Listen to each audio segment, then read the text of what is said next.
Hello दोस्तों, आज हम देखेंगे पावर सीक्वेंस कैसे काम करता है। BQIC जिस भी फ़ोन में लगी होगी तो उस फ़ोन में ये मैं जो आपको पावर सीक्वेंस बताने जा रहा हूँ वो पावर सीक्वेंस सेम तरीके से काम करता है। तो आपको वीडियो को लास्ट तक देखना है और चैनल को सब्सक्राइब नहीं किया तो सब्सक्राइब करना है। ये खाली BQIC का है दोस्तों। PMIC का मैं आगे आपको वीडियो ज़रूर बताऊंगा। अगर आपने इस वीडियो में अच्छे खासे कमेंट किए तो देखिए BQIC कैसे काम करती है। और यह वीडियो मैं आपके लिए टेस्टिंग के साथ लेके आया हूँ। आपको बोर्ड में टेस्ट करके भी बताऊंगा और यहाँ पे भी समझाऊंगा थ्योरी। देखिए, आप जैसे ही फ़ोन में बैटरी लगाते हो, जैसे आप फ़ोन में बैटरी लगाते हो, देखिए बैटरी निकाली हुई, तो अगर BQIC का सब कुछ सही होगा, BQIC का सब कुछ वोल्टेज सही होगी, VPS बराबर बन रहा होगा, पावर की वोल्टेज बराबर बन रही होगी और कोई शॉर्टिंग नहीं होगी, कुछ भी प्रॉब्लम नहीं होगा, तब BQIC एक सिग्नल बनाती है कि उसका नाम है CBL सिग्नल। ये CBL वोल्टेज बनाती है और वो भेजती है पावर IC को। ये होती है वोल्टेज 1.8 वोल्टेज होती है, ये इसका नाम होता है CBL। तो ये BQIC जब पावर IC को ये सिग्नल भेजेगी तब पावर IC क्या करती है, अगर ये सिग्नल सही मिला तो यहाँ पे सिस्टम ओके, जब 1.8 होता है उसे 0 डाउन कर देती है। अगर ये सब कुछ सही रहा तो इसे 1.8 से 0 बना देती है। अगर इसमें कुछ प्रॉब्लम होगी, अगर पावर की वर्क नहीं कर रही होगी, पावर पे का सिग्नल डाउन होगा या कुछ प्रॉब्लम होगी सीरियल डाटा, सीरियल क्लॉक की लाइन में, तो ये CBL नहीं बनेगा और CBL नहीं बनने के कारण यहाँ पे 1.8 आपको मिलेंगे। अगर आपको कैसे पहचानना है कि अगर यहाँ पे 1.8 मिल रहे हैं सिस्टम ओके पर, तो आपको ये BQIC देखनी पड़ेगी। चलिए मैं आपको इसमें दिखाता हूँ। ये देखिए, ये बैटरी निकाली। जैसे आप फ़ोन में बैटरी लगाओगे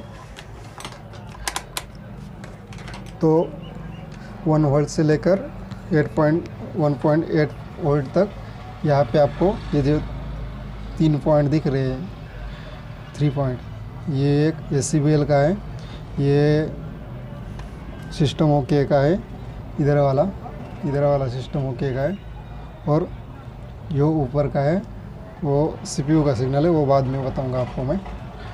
तो देखिए यहाँ पर CBL अब चेक करेंगे, अभी मोबाइल ऑन नहीं है, तो देखिए यहाँ पे CBL मिल रहा है, कुछ वोल्टेज मिल रहा है जो कि कम है पर मिल रहे हैं, आपको मिलनी चाहिए। देखिए यहाँ पे मिल रहे हैं। और ये CPU का ऊपर का पॉइंट है, जिसका नाम है पावर ऑन रीसेट, इसका नाम होता है पावर ऑन रीसेट।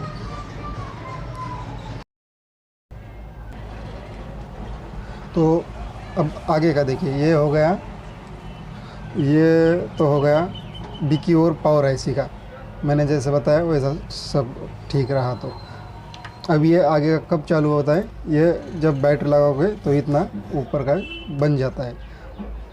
उसके बाद जब आप पावर की प्रेस करोगे तब निकलता है MSMPS होल्ड, और ये MSMPS होल्ड पावर IC से सही से निकल कर CPU तक गया तो CPU, उसके बाद CPU भेजता है पावर ऑन रीसेट, जो रिटर्न IC को, कि अभी सब कुछ ठीक है, सब वोल्टेज CPU को मिल गए हैं, तो आप पावर को रीसेट कर दीजिएगा, पावर को कंटिन्यू चालू रखिएगा।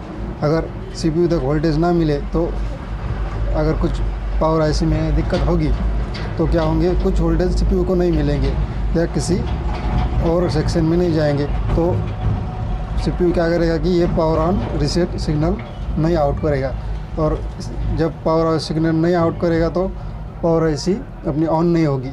जैसे कि कुछ बार क्या होता है कि आपका कुछ वोल्टेज लेके मतलब कुछ करंट लेके छोड़ देता है, जैसे 40 मिली एम्पियर या 50 मिली एम्पियर लेके फिर से डाउन हो जाता है। तो ये केस होता है।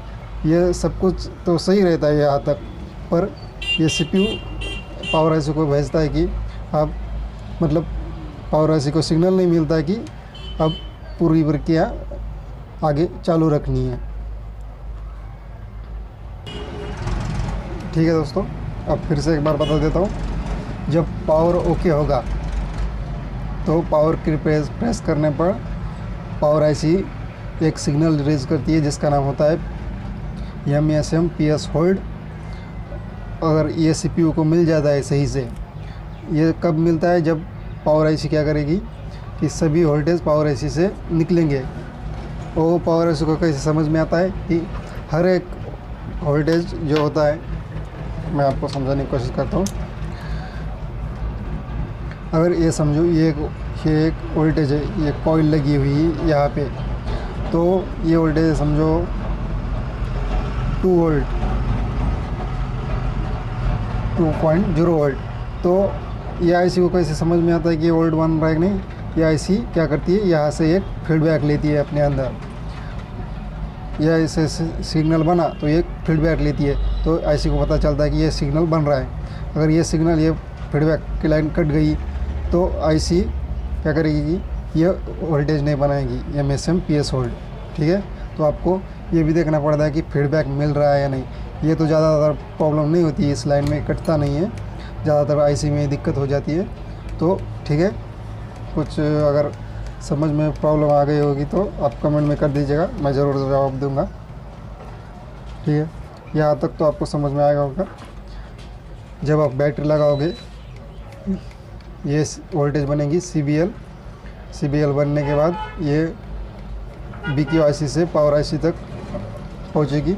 उसके बाद अगर ये सही होगी CBL तो यहाँ पे सिस्टम ओके पर 0 वोल्टेज आएगी। और PMI IC का अलग है दोस्तों, PMI IC का भी वीडियो लेके आऊँगा। उसके बाद आप जैसे ही पावर पे प्रेस करोगे तो एक वोल्टेज निकलेगी MSM PS होल्ड, जो कि CPU को कहा जाता है कि आप आगे की प्रक्रिया चाहिए चालू रखें। और CPU सबकी जांच करने के बाद सब ठीक है, उसके बाद ये भेजता है पावर ऑन रीसेट आईसी को कि अब सब ठीक है, आप पावर देनी चालू करो सब सेक्शन को। और इतना जब होता है तो आपके DC पावर सप्लाई पर 40 से 50 मिली एम्पियर तक लेता है। और उसके बाद जब अपना डिस्प्ले चालू होता है, डिस्प्ले को ज़्यादा वोल्ट करंट लगता है क्योंकि उसकी बैकलाइट बहुत ही ज़्यादा करंट लेती है। उस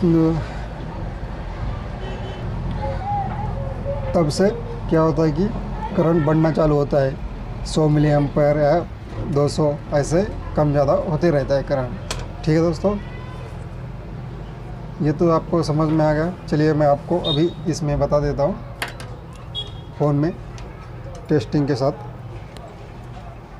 तो देखिए अभी ये बैटरी निकाल के मैंने जब लगाई